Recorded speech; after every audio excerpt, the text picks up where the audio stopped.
আসসালামু আলাইকুম ভিউয়ার্স। কিছুক্ষণ আগে হাতে পেয়েছি বাংলাদেশ থেকে আসা লেটারটি, পোস্টাল ব্যালট। তো আমি এই মুহূর্তে খুলব এবং দেখব আমরা এই লেটারের মধ্যে কি কি থাকে এবং আমাদের কি করতে হবে, কি করণীয়, সেই বিষয় নিয়ে আপনাদের সাথে একটু কথা বলবো। আমি লেটারটা পেয়ে খুলেছিলাম।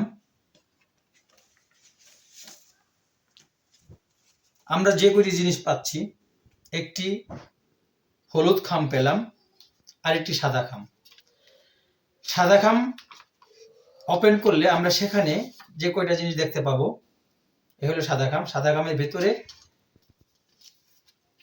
এই তিনটি বিষয় ছিল, তিনটি জিনিস ছিল। জি বন্ধুগণ, আপনারা ভোট দেওয়ার আগে অবশ্যই আপনাদের এই মোবাইলে অ্যাপসে থেকে আপনাদের এই হলুদ যে বারকোড আছে এটাকে অবশ্যই আপনার অ্যাপসের মাধ্যমে স্ক্যানিং করে নেবেন। যদি অ্যাপসের মাধ্যমে স্ক্যানিং না করেন তাহলে আপনার ভোট গণ্য করা হবে না। সুতরাং অবশ্যই এই জিনিসটি খেয়াল করে নেবেন। আমরা যেটাকে গণভোটের জন্য যে আলোচনা আমরা করে আসছি, এই সেই গণভোট। গণভোট পেপারে দুটো চিহ্ন আছে, হ্যাঁ কিবা না। আমরা যেটা জানি, যদি আমরা পুরনো সিস্টেমে থাকতে চাই, পুরনো সংবিধানে, পুরনো কাঠামোতে থাকতে চাই, তাহলে না ভোটে দিতে হবে। আর আমরা যদি জুলাই গণ অভ্যুত্থানের পরবর্তী বাংলাদেশ, পরিবর্তনের বাংলাদেশ, সংস্করণের বাংলাদেশ, ভারত বিরোধী বাংলাদেশপন্থী বাংলাদেশ আমরা যদি চাই, তাহলে অবশ্যই অবশ্যই আমরা এখানে হ্যাঁ টিক চিহ্ন দেব। তারপর এই পেপারটির কাজ আমাদের শেষ। বাকি আছে যে দুটো, সেখানে আছে ত্রয়োদশ জাতীয় সংসদ নির্বাচন গণভোট 2026 ভোটদাতা কর্তৃক ঘোষণা।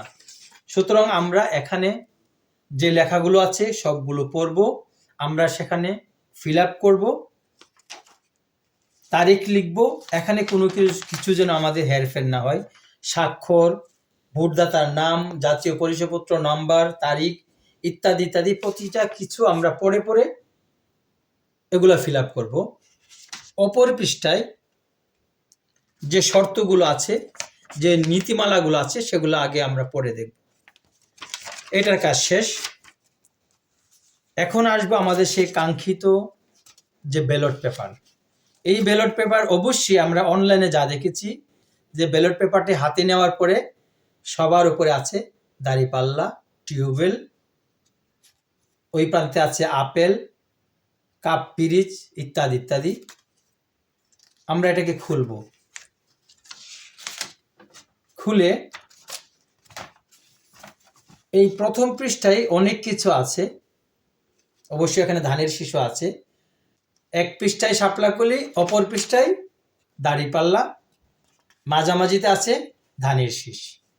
আপনারা যাকে ভোট দিবেন, যাকে মনে করবেন বর্তমান বাংলাদেশের জন্য এমন একটি নেতৃত্বের প্রয়োজন, যার হাতে সংস্কার হবে, যার মাধ্যমে পরিবর্তন আসবে, দেশে স্থিতিশীলতা ফিরবে, শান্তি ফিরবে, চাঁদাবাজি চলবে না, গুন্ডাগার্দি চলবে না, হামলা মামলা কিংবা বাসায় বাসায় গিয়ে টাকা আদায় করা, চাঁদা আদায় করা, মানুষকে ধরে নিয়ে রাস্তায় পাথর মেরে চোখের সামনে মেরে ফেলা, এগুলো যেন আমরা যাদেরকে না দেখতে পাবো, যাদেরকে ভোট দিলে দেশে একটি শান্তির সুশৃঙ্খল বাংলাদেশ আসবে, সেই কামনা করে বিসমিল্লাহ বলে যেখানে আপনার ভোটটি দিলে ভালো হয় সেখানে আপনি দিবেন।